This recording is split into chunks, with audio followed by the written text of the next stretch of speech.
मैं चाहता हूँ कि आप ये वीडियो एंड तक देखो, क्योंकि मैं सरकार का आज वो सच बताने वाला हूँ जो सरकार जाने या अनजाने आपसे छुपाते आया है। इमेजिन करो कि आप एक डूबती नाव में हो और आपके हाथ में एक मग दिया जाता है, ये कह के कि आप दिन रात उस डूबती हुई नाव से पानी निकालो और अपनी जान बचाओ। फिर भी वो नाव डूबती ही रहती है और इतने मेहनत के बाद भी लोग आते हैं और आपको चिल्लाते रहते हैं कि आप पानी ठीक से बाहर नहीं फेंक रहे हो। लेकिन रुकिए, यहाँ पे आखिरकार गलती है किसकी? और यही पे सरकार आपसे झूठ बोलते आया है। हम हमेशा इंसान को ब्लेम कर देते हैं, पर हम उस मशीनरी को देखना भूल जाते हैं जिसमें वो इंसान फंसा हुआ है। इसी स्टेट को कहते हैं हाइपर नॉर्मलाइजेशन। यानी डीप डाउन सबको पता होता है कि वो सिस्टम अंदर से पूरा सड़ चुका है, देन टू सब लोग एक्टिंग कर रहे होते हैं कि सब एट द एंड नॉर्मल है। बट अगेन यहाँ पे सबसे इम्पोर्टेंट सवाल आता है कि हमसे ये नॉर्मल होने की एक्टिंग आखिरकार करा कौन रहा है? पैनोप्टिकॉन की तरह, यानी एक ऐसा अदृश्य सर्विलेंस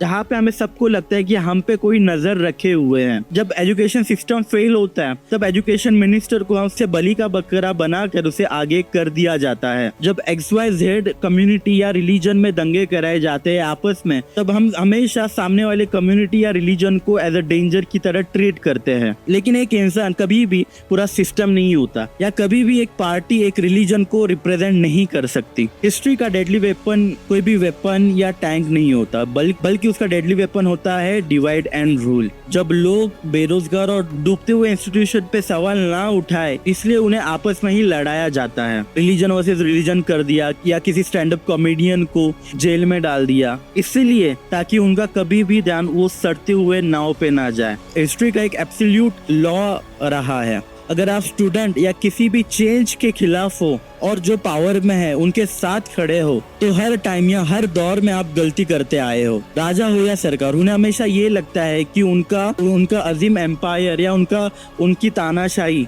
कभी भी डूब नहीं सकती, और इनका यही घमंड तोड़ने के लिए हमें हमेशा उस डूबती हुई नाव जो कि अंदर से सड़ चुकी है, हमें उस पे हमेशा सवाल उठाना चाहिए।